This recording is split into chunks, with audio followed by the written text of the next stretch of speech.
Bismillahirrahmanirrahim. Assalamualaikum warahmatullahi wabarakatuh. Kita buka dalam Al-Quran Al-Fatihah.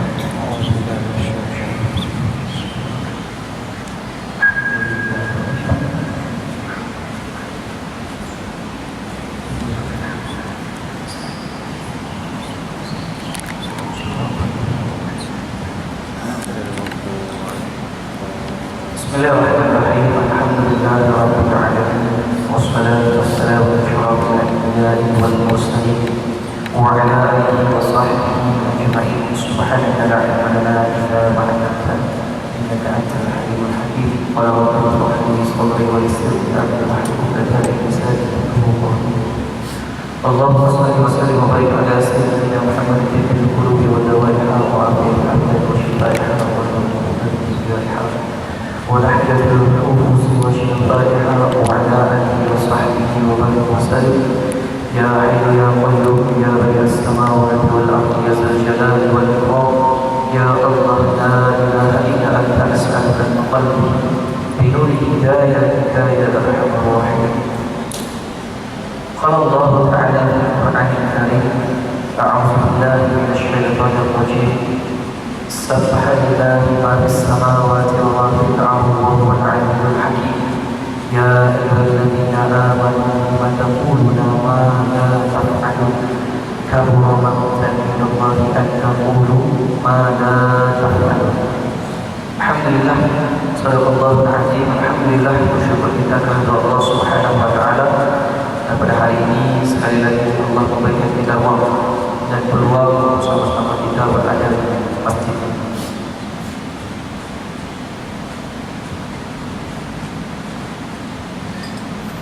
Terima kasih sekali lagi saya ucapkan kepada pihak Masjid Al-Kausar yang sudi memberikan saya peluang sekali lagi untuk berkongsi ilmu pengetahuan bersama dengan semua yang berada di sini. Jadi insyaAllah hari ini saya akan bawakan sedikit huraian yang mana dalam surah As-Saff yang saya sebutkan pertama dari ayat 1 hingga ayat yang ketiga. Jadi alhamdulillah tuan-tuan, hari ini Allah memilih kita, didudukkan kita di masjid ini dalam keadaan, dalam waktu, dalam hari yang mana hari segala hari boleh beritahu dari sudut pandangan kita sebagai manusia. Penghulu segala hari itu sebenarnya adalah hari Jumaat. Tetapi manusia sekarang dia tengok penghulu segala hari itu adalah hari Sabtu. Betul tak? Kalau tuan-tuan tak percaya, cobalah tuan-tuan tanya anak-anak muda ataupun anak-anak kita. Hari kemuncak dalam kehidupan mereka itu dalam seminggu itu adalah hari Sabtu. Jadi hari Sabtu, pada hari ini yang mana kita tengok bandar hari ini, Sabtu hari ini bandar itu sunyi. Sunyi. Sebab bagaimana semua anak muda dia pergi ke Eastern Plaza. Ada artis datang, artis yang terkenal. Tak perlu sebut namanya lah, mungkin tuan-tuan pun kenal juga. Jangan kenal, hafal dari segala lagu dia. Jadi di sana berkumpul. Kita tengok di sana ramai anak muda kita datang ke sana konser. Tetapi alangkah indahnya kalau mereka boleh daripada sana terus datang ke sini, kalau datang. Tetapi malamnya mereka berpenat-penatan di sana dan akhirnya balik ke rumah, berehat, tertinggal salat maghrib, tertinggal salat isya dan sebagainya. Tetapi hari ini Allah memilih kita semua, didudukkan kita di masjid ini. Bila kita duduk, kita solat maghrib dan solat ba'diyah lagi. Lepas itu kita sampai ke majlis ilmu. Bila kita duduk dalam majlis ilmu ini, tuan-tuan, ada satu hadis yang kata, duduk dalam majlis ilmu ini, malaikat rahmat dia akan naungi kita dalam keadaan dia melebarkan sayap dan dia lindungi kita semua dan dia limpahkan rahmat kepada kita dengan izin Allah.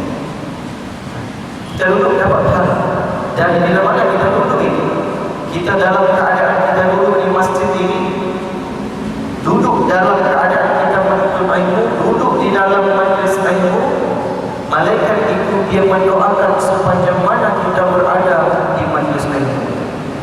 Didoakan apa juga? Didoakan keampunan buat kita semua. Ya Allah, ampunkanlah si fulan bin si fulan, ampunkanlah Tuan Haji, ampunkanlah adik dia. Didoakan kita. Allah hebatnya.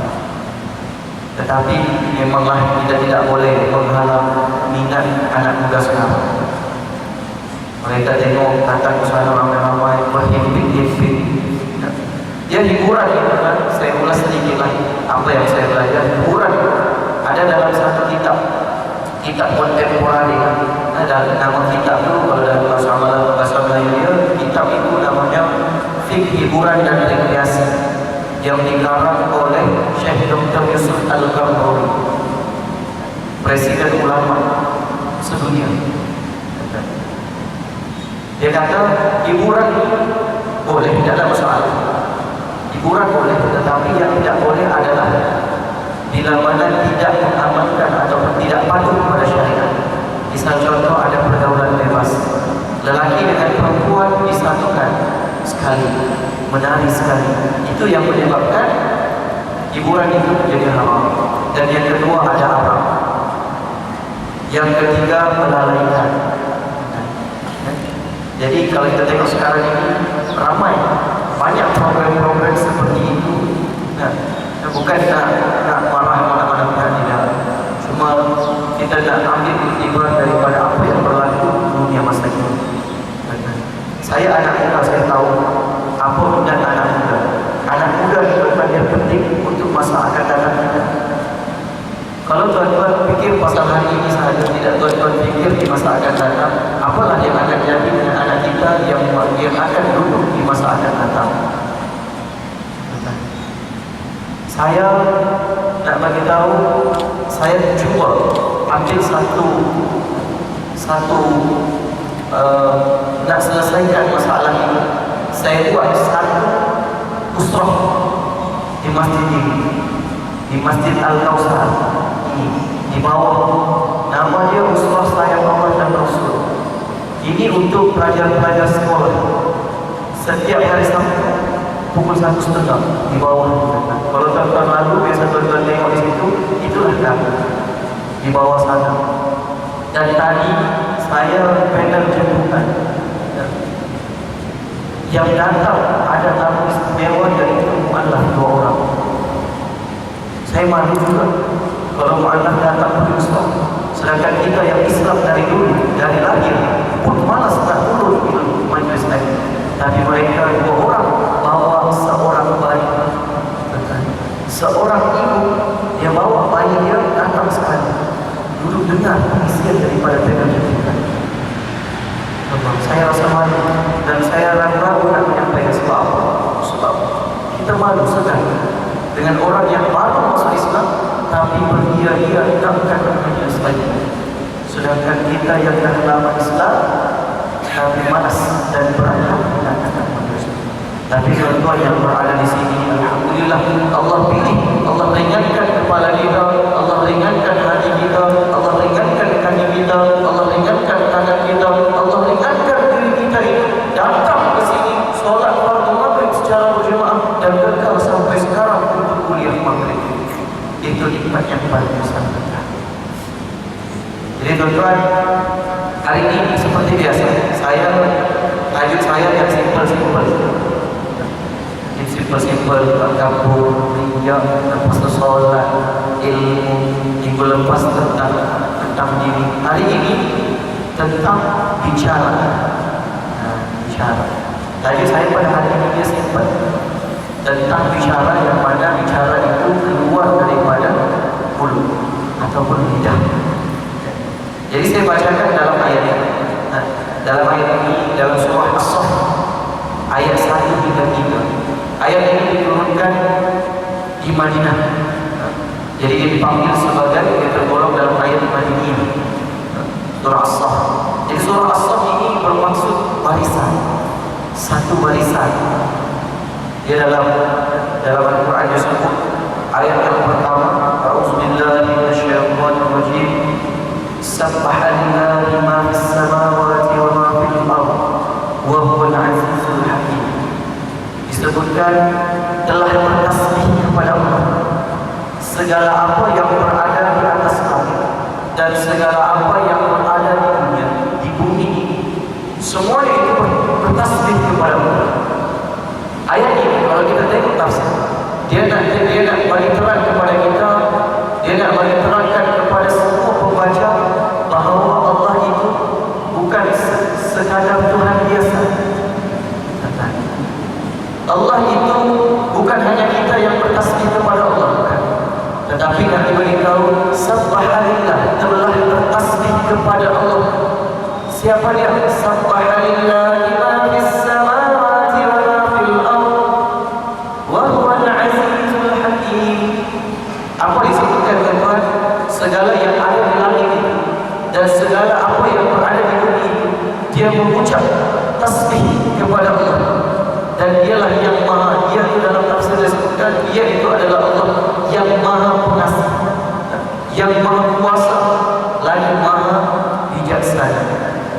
Azizul Hakim, Aziz dan Hakim, ada dua disebut. Dan disebutkan, ya ayyuhalladzina amanu lima taquluna ma la taf'alun. Apa disebutkan? Disebutkan, ya ayyuhalladzina amanu, wahai orang-orang yang beriman, wahai orang-orang yang telah beriman, wahai orang-orang yang sekadar beriman. Boleh kan? Nah, disebutkan tidak? Ya ayyuhalladzina amanu, wahai orang-orang, mungkin boleh jadi wahai orang-orang yang beriman. Tapi kalau dalam kerasnya lagi, wahai orang-orang yang sekadar beriman. Kita boleh faham sekali? Sekadar beriman. Pada mana? Pada zahir. Wahai orang-orang yang beriman. Ya, itu dalam ayat ini. Kalau kita tengok dalam kitab Antologi Tafsir yang dikarang oleh seorang ulama, namanya Syekh Abdul Rahman Al-Ghamashi, dalam kitab dia Antologi Tafsir, huruf ya, seruan ya itu membawa ada 5 definisi. Yang pertama disebutkan Ummul Ba'i, yaitu ibu segala seruan. Dia panggil kita dengan menggunakan ya ataupun wahai kalau dalam bahasa lain. Dia panggil kita wahai. Siapa yang dipanggil dengan wahai? Ya ayyuhalladzina amanu, wahai orang-orang yang beriman. Siapa dia orang beriman di tuan? Mereka yang ada pada lidahnya dua kalimat syahadat. Kalau dalam kitab Fathul Raghibin yang dikarang oleh seorang ulama Nusantara, dia kata orang yang beriman ini adalah mereka yang pernah mengucapkan dua kalimat syahadat. Mana dia? Syahadat tauhid dan syahadat rasul. Mana dia? Asyhadu an la ilaha illallah wa asyhadu anna Muhammadar Rasulullah. Siapa yang mengucapkan ini, dia adalah Islam, beriman. Tapi dihukumkan beriman hanya pada zahir. Dia beriman pada zahir. Jadi ya ayyuhalladzina amanu, wahai orang-orang yang beriman. Digunakan huruf ya itu banyak maksud yang nak disampaikan kepada kita. Yang kedua dipanggil sebagai nidaul karimul ba'id. Dia menggunakan, Allah menggunakan panggilan ya itu untuk memanggil kita yang sedang dalam kejauhan, untuk memanggil kita yang sedang dalam kelalaian, untuk memanggil kita yang sedang dalam kealpaan. Panggil nidaul karimul ba'id, panggil untuk datang, untuk disayang-sayang, didekatkan dengan Allah. Jadi hari ini Allah sudah panggil kita dah sahut seruan Allah, kita datang ke masjid ini, maka kita adalah orang yang telah dipanggil dan berjaya datang sahut panggilan daripada Allah. Kita ni jauh tak tuan daripada Allah.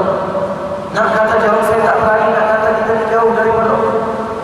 Nak kata dekat pun saya tak berani, nak kata kita ni dekat dengan Allah.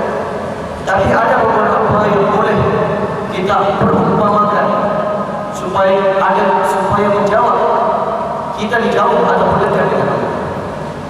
Misal contoh 24 jam, apalah yang kita buat 24 jam?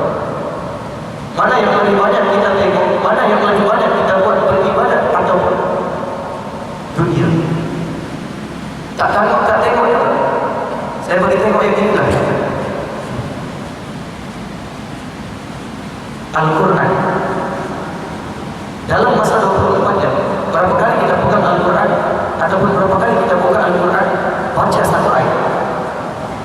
Dan tengok pula pada handphone kita. Mana yang lebih banyak kita pegang, telefon bimbit ataupun Al-Quran? Di situ ada jawaban. Nak bagi tahu kita di dekat ataupun jauh daripada Allah. Saya tak berani nak cakap kita jauh, takut nanti dimarah. Saya tak berani juga cakap kita di dekat, takut dicakap dia. Tapi ada jawapan di situ. Saya sendiri balik kampung ni banyak orang handphone. Balik madrasah tidak ada orang handphone. Sebab apa? Terpaksa juga. Tapi bila mana sampai balik kampung, malas tidak. Dengan WhatsApp-nya, dengan Facebook-nya. Boleh kan Facebook, boleh kan WhatsApp, boleh. Tidak masalah. Yang penting kita buat, kita pakai dalam keadaan yang baik. Tidak disalahgunakan. Misal contoh copy paste dalam WhatsApp. Kita selalu, misal contoh baru-baru ini kita menerima satu berita duka daripada dua negara, yang mana seorang ulama negara kita, Murabbi Ummah, Almarhum Tuan Guru Haruni, telah meninggalkan kita Jumaat yang lepas kemarin. Almarhum Tuan Guru meninggalkan kita di hari yang barakah, penghulu segala hari Jumaat. Nak bagi tahu, Nabi ada sebut, Allah akan hilangkan semua. Allah akan akhir zaman itu Allah tidak akan hilangkan itu, tidak akan. Tetapi yang Allah hilangkan adalah para alim ulama. Dia matikan alim ulama. Ilmu itu masih ada, tetapi tidak ada yang boleh menerangkan tentang ilmu itu. Akhirnya nanti di akhir zaman itu orang saling berbalahi disebabkan ilmu yang betul, tapi berbagai ragam orang mentafsirkannya. Akhirnya saling berbalah, ukhuwah menjadi roboh, silaturahim menjadi hancur. Disitulah kita tengok tanda kiamat nak berlaku. Allah tak akan tarik ilmu daripada kita. Allah tak akan tarik ilmu daripada kita, tidak. Tapi yang Allah tarik adalah orang-orang yang berilmu, yang boleh tafsirkan ilmu itu. Kita tengok tahun ini sahaja berapa ulama yang telah pergi meninggalkan kita. Tidak sampai setahun, beberapa bulan yang lepas kita mendengar berita duka tokoh ulama tauhid terkenal di persada antara bangsa, tokoh ulama tauhid Tuan Guru Haji Saleh Musa meninggalkan kita juga. Dan kemarin kita menerima berita duka yang mana almarhum Tuan Guru Haruni meninggalkan kita. Apalah saudara. Kalau kita tengok guru-guru yang lain pun sudah sakit-sakit. Tok guru saya pun sakit-sakit juga. Tok guru yang lain banyak. Kita tengok pun sakit-sakit. Jadi kita semakin gelisah. Bila ilmu itu, bila orang yang boleh menguraikan ilmu itu ditarik oleh Allah. Kita berbalik pada hurufnya. Ya ayyuhalladzina amanu, wahai orang-orang yang beriman. Yang ketiga itu dipanggil sebagai al-mujbah, menggalak dalam keadaan yang merayu, menggalak dalam keadaan yang menyeru dengan menggunakan panggilan wahai. Spesial tak panggilan wahai teman? Spesial. Dia gunakan wahai, aduhai orang-orang yang beriman. Dia panggil kita, Allah panggil kita aduhai. Spesial itu kan, sampai dan spesialnya itu kita dah tak boleh, tak pernah di rumah kita. Ada tak tuan-tuan di sini yang pernah menggunakan panggilan aduhai, wahai di rumah? Dia panggil istrinya, wahai istriku, ambilkan aku secawan kopi. Istri kita, ada anak kita, ketawakan kita. Pernah tak istri kita panggil kita, aduhai suamiku, hantar Pindahkan aku ke pasar, meremang bulu rumah itu. Aduhai suamiku, anak kita dengar boleh. Tuan-tuan, kalau kita dipanggil kita tuan-tuan, spesial kan spesial. Tapi kita akan pertikaikan. Dipanggil kita, aduhai suamiku. Kenapa nih? Kita panggil anak-anak kita, anak-anak sini.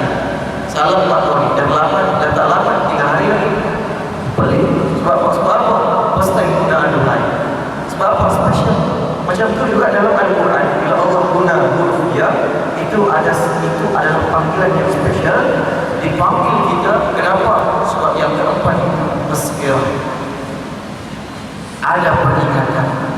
Ada sesuatu yang Allah nak peringatkan kepada kita. Sebab itu tadi Allah nak panggil kata dekat, maka Allah nak terangkan kepada kita. Nak bagi tahu tentang apa yang perlu kita buat sebagai seorang manusia. Jadi digunakan panggilan dia, ya ayyuhalladzina amanu lima taquluna ma la taf'alun. Dia sebutkan, wahai orang-orang yang beriman. Ini orang beriman. Ini dia panggil orang beriman. Dia tidak, Allah tidak sebut ya ayyuhal kafirun, ya ayyuhan nas, tidak. Tapi yang Allah sebut di sini, ya ayyuhalladzina amanu, wahai orang-orang yang beriman. Siapa yang beriman? Kita semua yang berada di sini, kita orang beriman. Kita dipanggil ya ayyuhalladzina amanu, disebutkan dalam pasal sambungannya. Lima taquluna ma la taf'alun. Kenapa kamu katakan sesuatu tetapi kamu tidak laksana? Tengok. Kenapa kamu mengatakan sesuatu tapi kamu tak buat? Ramai tak orang yang buat macam itu kan? Dia bercakap besar, dia berbicara kencang, dia janji ini, dia janji itu dan sebagainya, tetapi dia sendiri tak buat. Misal contoh, dia suruh orang solat, dia suruh anak dia solat, dia suruh anak dia beribadah, tapi dia sendiri tidak beribadah. Orang ini disebutkan apa? Ayat ketiga jelas. Allah ulang sekali lagi. Allah kata apa? Kabura maqtan Allahi an taqulu ma la taf'alun. Kabura maqtan indallah. Sangat besar kebencian Allah kepada mereka yang berkata tapi tak buat. Dia berpesan dengan orang tapi dia sendiri tak buat. Sekarang ini ramai tak ramai yang macam itu? Ramai. Mudah-mudahan kita yang di sini tidak tergolong dalam golongan. Siapa dia dalam golongan itu? Itu adalah orang yang beriman. Allah sebut. Jangankan kata kita ni orang yang beriman, kita sudah berjaya dengan. Sebab apa beriman? Hanya sekadar beriman. Istilah Arab yang disebut apa? Lam yaqabal haram as-sut. Dia beriman hanya sekadar beriman, tapi tak sampai tahap mukmin. Maksudnya apa tuan? Orang beriman dengan orang mukmin itu tidak sama. Sebab itu dalam Al-Quran kita tengok disebutkan ya ayyuhalladzina amanu, dipanggil orang yang beriman itu dengan menggunakan panggilan dia, wahai orang-orang yang beriman. Tapi tengok panggilan orang mukmin seperti apa. Allah tak guna panggilan dia saja, tapi Allah terus mengatakan qad aflahal mu'minun.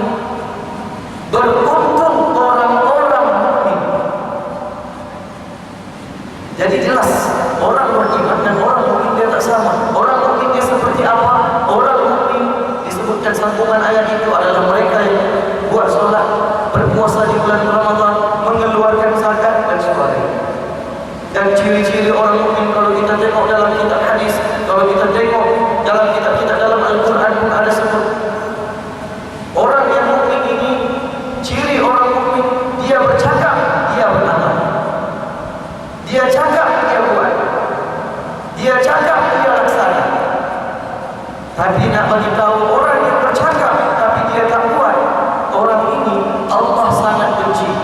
Kabura maqtan indallahi an taqulu ma la taf'alun.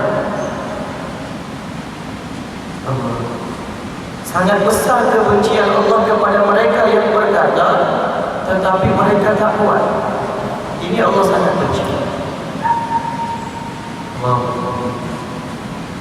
Ramai tak ramai sekarang yang macam tu tuan-tuan. Kita jadi risau. Kita tengok orang, semua orang ini boleh bercakap, semua orang boleh berpesan-pesan. Macam beginilah tuan-tuan. Kita tengok pada diri kita. Allah menciptakan kita menjadi seorang manusia. Dan bila mana kita diciptakan menjadi seorang manusia, disebutkan apa? Dalam surah At-Tin, kita ini adalah ciptaan yang paling baik. Laqad khalaqnal insana fi ahsani taqwim. Manusia itu adalah sebaik-baik, secantik-cantik, semoleh-moleh ciptaan. Siapa dia? Manusia kita. Dan kita tengok Allah jadikan kita seperti ini. Allah jadikan kita 2 biji mata, Allah jadikan kita ada 2 biji telinga, Allah jadikan kita ada 2 biji lubang hidung, Allah jadikan kita ada 2 tangan, Allah jadikan kita ada 2 kaki. Tapi tuan-tuan, cuba kita tengok betul-betul, kenapa Allah menjadikan hanya 1? Pernah tak tuan-tuan terfikir? Pernah tak tuan-tuan berhadapan di cermin? Tuan-tuan tengok Allah mengurniakan ada 2 biji mata, Allah mengurniakan ada telinga. Tetapi kenapa mulut 1? Kenapa tak 2 juga? Ini cukup, mesej yang cukup. Cukuplah untuk kita. Allah menciptakan 2 biji mata, 1 mulut, supaya kita lebih banyak melihat daripada bercakap. Allah menciptakan 2 biji telinga, 1 mulut, itu supaya kita lebih banyak mendengar daripada bercakap. Allah menciptakan 1 mulut, 2 tangan, 2 kaki, kenapa tuan? Supaya kita lebih banyak bertindak daripada bercakap. Kita banyak cakap, tidak bertindak, ini yang Allah benci. Kabura maqtan indallah bi an taqulu ma la taf'al. Sebab itulah kalau pepatah kita, pepatah Melayu, banyak cakap banyak bohong. Biarlah kita jadi orang yang seperti mana pepatah peribahasa Melayu disebutkan apa tuan? Duduk seperti kucing, melompat seperti harimau. Apa yang dikatakan maksudnya? Orang yang ada ilmu, dia ada ilmu, dia tak banyak cakap, tapi dia beramal dengan ilmu dia tanpa banyak cakap. Nampak biasa, tapi bila mana dia disuruh bercakap, ternyata dia banyak ilmu. Duduk seperti kucing, melompat seperti harimau. Jadilah orang yang seperti itu. Dan coba kita tengok kenapa Allah menciptakan 2 tangan 2 kaki. Jelas supaya kita lebih banyak bertindak daripada bercakap. Tapi hati-hati dengan 2 tangan dan 2 kaki. Kenapa? Ini jelas di dalam surah Yasin Allah sebutkan, Al-yawma nakhtimu ala afwahihim wa tukallimuna 'aydihim wa tashhadu arjuluhum bima kanu yaksibun. Surah Yasin ayat 65. Allah sebutkan apa teman? Disebut tangan kita ini, tangan dan kaki kita ini akan bercakap-cakap. Dan ketika tangan dan kaki kita ini bercakap, mulut kita itu ditutup. Sebab apa? Mulut itu boleh menipu, tapi tangan tak boleh tipu. Waktu itu semua kebenaran akan terdedah, semua rahsia kita akan terdedah. Apa yang kita nak rahsia di dunia itu tertutup rapi, tapi di akhirat sana tidak ada yang tertutup lagi. Kenapa mulut kita ditutup, tangan kita, kaki kita, dia bercakap apa yang kita buat di dunia ini. Tengoklah tuan-tuan, tubuh badan kita ini sudah cukup menjadi mesej untuk kita. Mata kita itu terletak di situ cantik, hidung kita itu terletak di situ cantik, telinga kita itu terletak di situ rapi, mulut kita terletak di situ. Cuba tuan-tuan tengok, mata kita dia terletak di atas situ. Sebab kenapa? Pernah tak tuan-tuan siasat? Pernah tak tuan-tuan mengkaji? Dalam kitab ini tuan-tuan dia ada sebut, mata itu terletak di atas hidung dan hidung itu terletak di atas mulut. Kenapa? Ada fungsi dia. Misal contoh, tuan-tuan, mata kita ini kita pisahkan daripada wajah. Kita ambil perumpamaan ini bukan perumpamaan kanak-kanak. Memang tuan-tuan berpikir tak logik, tapi untuk peringatan bersama supaya senang faham. Mata kita pisahkan daripada wajah. Hidung pun kita pisahkan daripada wajah. Tinggalkan mulut sendiri di situ. Apa yang jadi? Mata kita letakkan di atas sini. Allah jadikan terletak di atas sini. Hidung kita di belakang. Kalau makan macam mana? Dalam keadaan mulut saja di sini. Mata di sini. Jauh-jauh. Dia ambil nasi. Dia tak nampak, tapi dia rasa. Mulut tunggu makanan. Tapi sebelum dia nak masuk, dia kena tengok dulu apa dah. Tengok dulu, singgah dulu di sini. Lepas daripada sini, baguskan benda, baguskan nasi, tidak basi ke, pindah pergi belakang. Sudah dikatakan, okey, wangi, bagus, baru masuk mulut. Banyak kerja. Cuba tuan-tuan tengok, Allah jadikan mata di sini, hidung di sini, mulut di sini. Tengok. Mata, hidung di sini. Kita terus nampak, kita ambil. Sebab itu hidung ni, dia lebih mancung daripada mulut. Supaya apa tuan-tuan? Kalau kita ambil nasi, dia akan lalu hidung. Dia akan lalu hidung, baru masuk ke dalam mulut. Dia akan detect dulu, baik tak benar, wangi tak benar, masih bagus tak benar. Maka dia akan datang. Bila mana masuk, bila mana sebelum masuk mulut, dia akan lalu hidung dia. Dan kalau dia detect tidak baik bau dia, maka dia akan belok. Masuk belok. Tak jadi sebab apa? Hidung dah detect tidak bagus. Tapi sekarang Allah ceritakan kita dalam keadaan seperti itu, maka disebutkan kita ambil, kita terus makan. Sebab apa? Mata kita dah tengok, dia lalu hidung, mulut tinggal mulut. Dan kita ada tangan. Kalau kita bandingkan kita dengan hewan, kucing misalnya, kucing memang ada 4 kaki, tapi dia tidak punya tangan. Bila tak punya tangan, tengoklah bentuk dia makan macam mana. Berbeza. Jadi begitulah teman-teman, nak bagi tahu kepada kita semua itu. Ramai orang yang berkata kencang, ramai orang yang bicara besar, ramai orang yang suka bercakap besar dan sebagainya. Tetapi ternyata cakapnya itu dia tidak buat. Jadi kesimpulan dia, biarlah kita ini antara orang yang tak banyak cakap, tetapi kita beramal dengan ilmu yang kita ada. Cukup. Itu yang paling penting. Jadi saya tak cakap banyak hari. Sebab apa? Saya nak jawab 3 soalan yang saya bagi bermalam minggu lepas dia tanya. 1 soalan melalui WhatsApp, 2 soalan direct secara terus pada saya. Boleh lagi tuan-tuan? Boleh ya tuan-tuan? Baik, dia tanya saya soalan. Soalan ini memang berkaitan dengan kitab yang saya ajarkan. Kitab yang itu kitab Masbuk Muafiq. Masbuk Muafiq ini saya ajarkan dengan anak-anak sekolah, anak-anak kita di sekolah dan ustaz-ustaz di sekolah-sekolah. Jadi dia tanya saya berkaitan dengan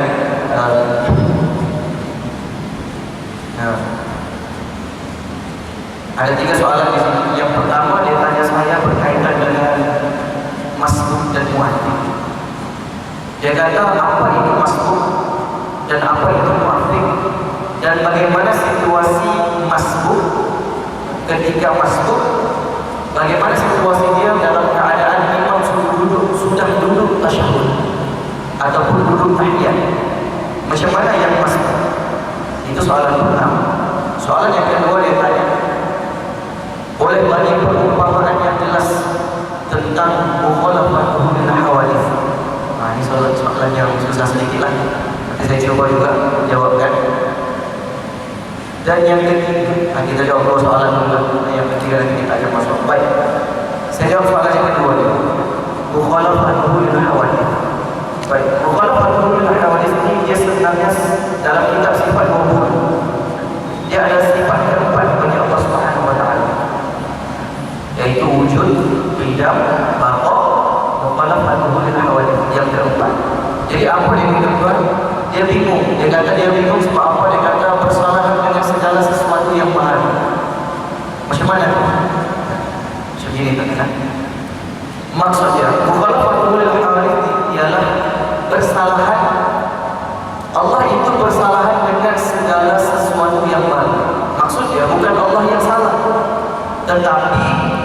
yang salah kalau kita mengumpamakan Allah itu sama dengan segala sesuatu yang baru.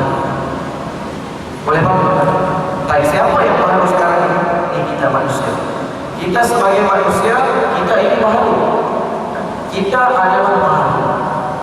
Baik, misal contoh, kita cipta pula satu barang, maka ciptaan kita itu terhasil. Maka barang yang kita cipta itu dia menjadi perkara yang baru. Misal contoh, dia cipta handphone. Kita cipta handphone, kita seorang pembuat handphone. Maka kita buat handphone ini, sekarang ini dia adalah baru. Handphone ini baru dan kita ini lama, yang lama, tetapi kita masih baru di sisi Allah. Tapi yang ini baru di sisi kita lama ketika itu. Jadi sekarang ini yang cipta ini adalah manusia. Dan sekarang persoalannya, adakah barang yang dicipta oleh manusia itu sama sifatnya dengan manusia? Handphone misalnya contoh. Sekarang ini buatan manusia. Jadi adakah sifat handphone ini, bentuk handphone ini, apa yang ada pada handphone ini sama tak dia dengan manusia? Tak sama. Begitu juga kita dengan Allah. Kita tak boleh samakan kita ini dengan Allah. Misal contoh, ada orang berpikir, dia kata Allah itu maha melihat. Macam mana Allah melihat? Kita ini pun boleh melihat juga. Memang tuan, kita melihat, kita wajib menggunakan mata. Kita wajib menggunakan mata bila mana kita nak melihat. Tapi Allah melihat tidak menggunakan mata seperti mana kita menggunakan mata.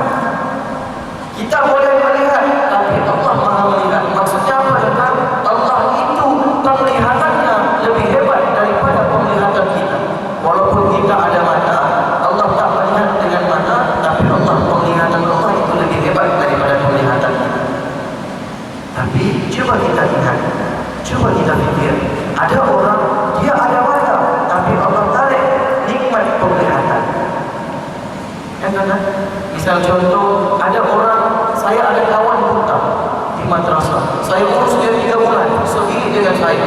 Saya bawa dia pergi mandi, saya bawa dia pergi kelas, saya pakaikan baju dia, saya air baju dia. Satu hari saya minta dengan dia, saya kata, saya nak pegang mata kamu. Dia kata, pegang. Saya pegang, ada biji mata dah. Ada biji mata. Tetapi Allah tak bagi dia melihat. Dia ada biji mata seperti kita. Kita wajib melihat menggunakan mata. Tapi sekarang ini dia ada biji mata, tapi tak boleh melihat. Kenapa? Sebab Allah tak izin dia melihat. Nikmat penglihatan Allah tarik daripada dia.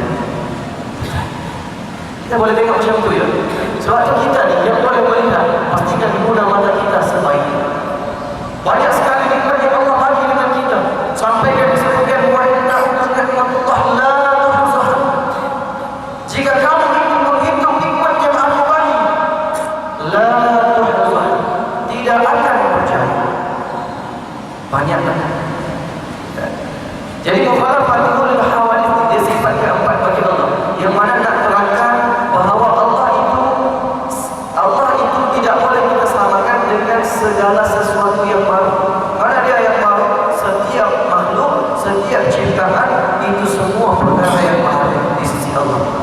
Satu-satunya yang lama itu adalah Allah.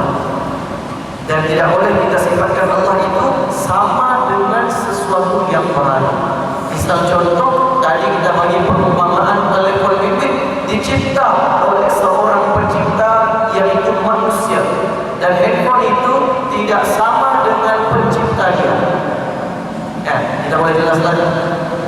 Handphone itu, dia pencipta handphone, dia keluarkan handphone, maka handphone itu tercipta. Sekarang ini persoalan dia, adakah handphone itu yang dia cipta tadi sama tak sifat dia dengan pencipta dia?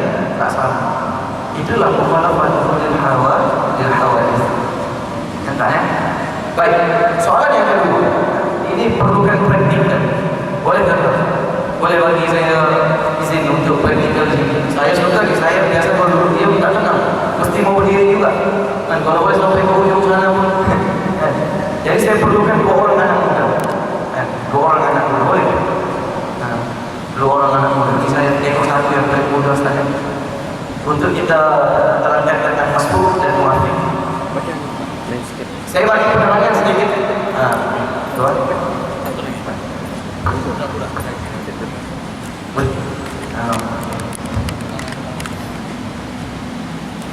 Baik, sekarang kita kena paham masbuk dan muafiq ini dia berlaku ketika mana solat berjemaah. Dalam solat berjemaah dia, saya terangkan sedikit lah. Dalam solat berjemaah dia ada imam dan ada makmum. Dan makmum itu dia ada dua kategori. Makmum yang muafiq dan makmum yang masbuk. Sekarang saya bagi penerangan secara ringkas untuk saya praktikkan. Makmum yang masbuk, makmum yang muafiq adalah yang sempat takbiratul ula dengan imam.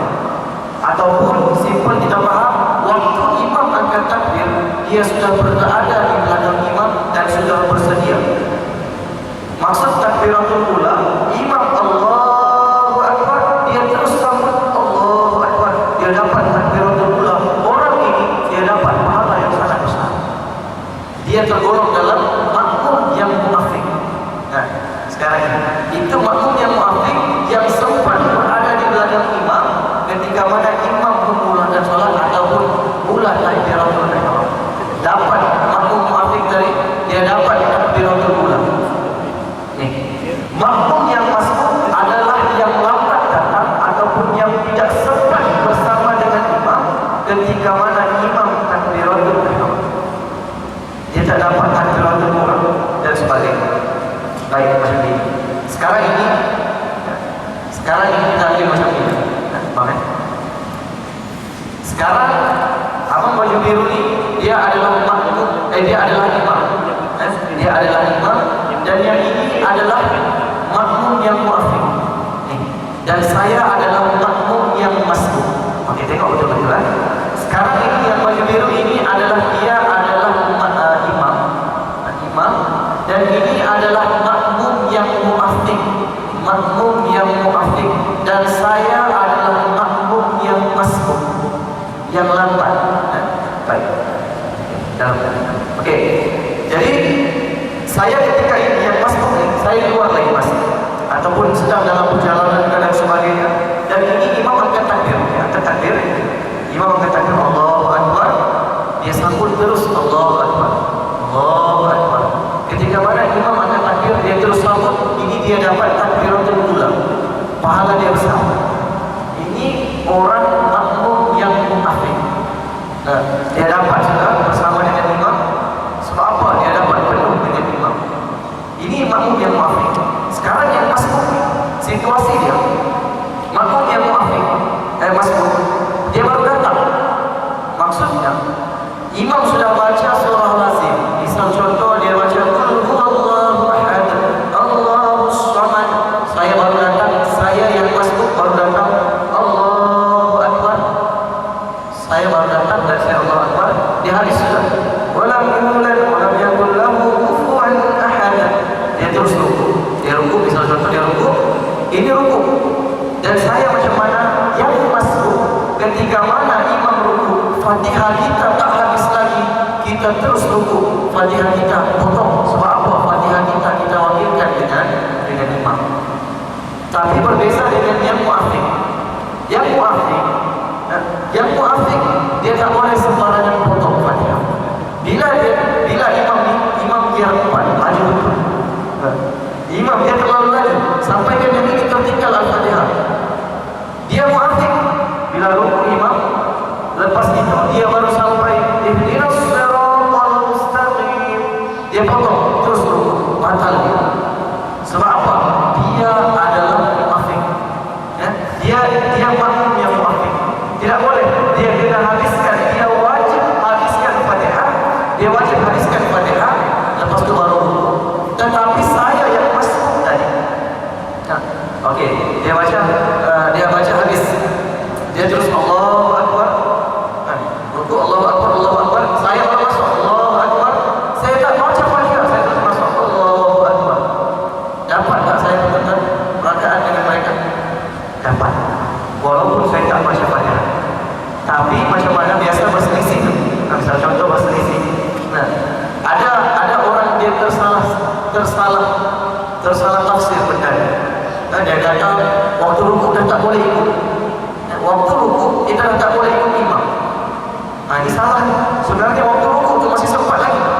Misal contoh, Allahu Akbar, Allahu Akbar, Allahu Akbar, Allahu Akbar. Subhanallah, dia terus naik. Sami Allahu liman hamidah. Saya pun naik, sami Allahu liman hamidah. Dapat tak saya dapat? Saya dapat. Yang tak dapat tuan macam mana? Waktu mana dia sedang rukuk? Kita baru nak rukuk. Contoh dia naik. Allahu Akbar. Nampak tak situasi dia? Dia begitu. Berjumpa. Bila berjumpa, ini yang tidak dapat rakaat. Dia tak dapat rakaat, tapi dia masuk bersama dengan imam, tapi dia tak dapat rakaat. Faham tak? Jadi persoalan sekarang, dia waktu dia kata, sekarang ini tentang tahiyat, tentang tasyahudan, tentang tasyahud. Mereka solat, dalam keadaan mereka solat, tasyahud. Saya datang. Situasi saya macam mana? Misal contoh mereka di rakaat yang kedua. Rakaat yang kedua. Jadi dalam keadaan mereka di rakaat yang kedua, saya di situasi saya macam mana? Saya akan Allahu Akbar, adakah perlu tunggu ataupun duduk sekali?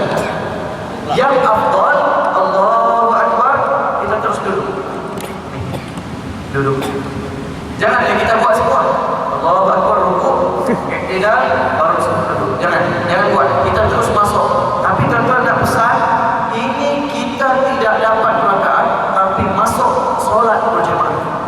Faham kan? Ini ramai orang salah. Dia cakap dia duduk, dia dapat satu rakaat. Tidak salah. Misal contoh, dia di rakaat yang kedua. Kita Allahu Akbar, kita pun terus duduk. Allahu Akbar. Tuan-tuan nak bagi tahu, sekarang ini kita masih kosong rakaat, tidak ada rakaat lagi. Bila dia bangkit, mereka bangkit dan saya pun bangkit. Dalam keadaan orang bangkit, mereka bangkit dalam keadaan mereka ini rakaat yang ketiga. Dan saya baru masuk rakaat yang pertama. Boleh faham tak? Boleh faham. Dia macam begitu. Jangan salah, jangan kita kata okey, aku sudah ada satu rakaat, maka aku sekarang berada di rakaat yang kedua. Biasa lagi ada orang yang tersalah. Ini biasa berlaku di sekolah menengah. Dia solat dalam pelajaran tingkatan 1 dan 2. Biasa dia solat dalam keadaan contoh, dalam rakaat yang kedua, dia bangkit rakaat yang kedua. Dia bangkit dalam keadaan sekarang ini dia rakaat kedua. Dan saya masuk, saya belum ada rakaat. Saya masuk Allahu Akbar, saya rakaat yang kedua. Rakaat belum ada rakaat, tapi mereka ini rakaat yang pertama, tapi saya baru masuk rakaat yang pertama. Mereka rakaat yang kedua, saya baru masuk rakaat yang pertama. Ini berlaku salah sangka. Bila kita ikut imam, niat kita ikut imam, kita terputus tanpa niat mufaraqah, terlintas di hati, maka solat kita jadi batal. Sebab apa? Macam mana nak beritahu? Tengok mereka rakaat yang kedua, tapi saya rakaat yang pertama. Salah sangka yang selalu berlaku bila mana rukuk. Contoh, saya pun ikut rukuk, orang naik, orang pun turun, sujud dan sebagainya. Lepas itu dulu tahiyat. Orang rakaat kedua, nanti bangkit rakaat ketiga. Tapi saya waktu itu, saya rakaat yang pertama. Ramai orang buat salah. Rakaat yang pertama dia anggap kena bangun rakaat yang kedua. Bila dia bangun, putus, habis, putus. Tapi misal contoh, kalau kita perasan, kita boleh tahan. Orang, misal contoh dia nak bangkit, sebab apa dia belum terputus lagi selagi mana dia tidak lebih paras ni. Misal contoh dalam keadaan dia nak bangkit mendahului imam, tapi dia masih hijab, dia duduk balik, masih lagi bersama dengan imam. Tapi paras dia macam mana bila dia berdiri dalam keadaan ni habis tempoh. Antara dia masuk maaf ini saya nak terangkan kalau kamu juga sebab perlukan masa. Banyak lagi pecahan-pecahan dia.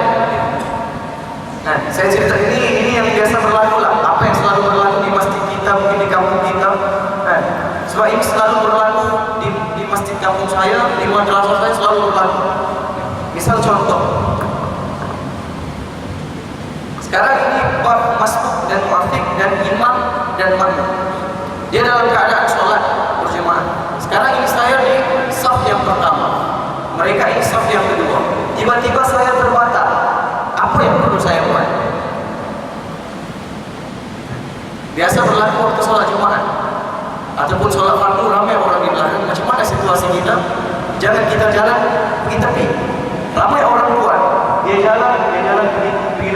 dia lalu. Ini perbuatan yang salah. Sebenarnya perbuatan yang benar. Dalam keadaan macam begini, kita terbatal. Jangan kita keluar dari sini. Biasanya kita kalau ada pintu depan, kita boleh keluar dari pintu depan. Tapi kalau tidak ada pintu depan, jangan kita keluar gitu. Keluar di mana? Celah-celah kita. Nih. Tapi jangan sentuh. Contoh kita terbatal ataupun kita terlupa, aku lupa ambil lalu. Jadi apa perlu kita buat? Keluar. Keluar itu lalu. Tapi jangan sentuh. Lalu dia pukul lagi tu. Ataupun dia tolak ini, tolak yang begitu. Macam mana? Sebab tu kita perlu mengaji sama-sama, faham senang kerja. Kita lalu, yang ini kena bagi lalu. Bagi lalu tu hanya sekadar bagi lalu. Jangan sila-sila. Jangan. Maksud bagi lalu macam tu ya. Tidak sila-sila. Okey, sampai sudah dah. Jangan. Jadi lalu macam mana lalu? Dia bagi lalu. Bagi lalu hanya sekadar begitu ya. Jangan bagi lalu begitu. Kalau kita bagi lalu macam solat kita batal. Kenapa? Dada kita hilang arah kita. Faham kan? Jadi kita macam mana bagi lalu gitu. Biar dia lalu sini. Ini tidak ditahan lagi orang. Mana tu? Mana? Dia tahan dia orang. Jangan solat. Jadi macam mana kita bagi lalu? Yang dibagi lalu tolong senyap. Tak payah bersuara apa. Ini tidak bagi lalu, sudah lalu. Makasih. Jangan lagi ucap terima kasih. Sudah lalu, sudah lah. Itu antara yang dia ni perlu berhari. Sebab kitab dia tu tipis, tapi huraian dia Allah panjang tentang Masbuk Mu'afik dan kitab Imam dan Mu'afik. Jadi dia penting dituntut. Sebab dia biasa berlaku dalam kita solat berjemaah. Dia sangat penting. Macam tadi Masbuk Mu'afik, kita tak boleh sentuh sembarangan. Yang kita sebutkan minggu lepas, kita sentuh bahu dia ni tak boleh. Ada orang yang mengatakan, tapi ada tafsirannya macam mana nak sentuh.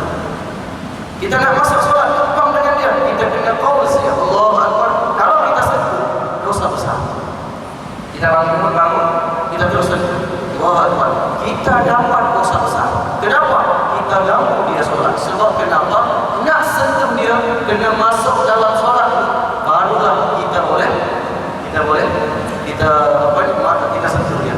Itu pun qaul sentuh itu maksudnya kita sentuh dia dalam keadaan dia tak sedar kita ada di belakang.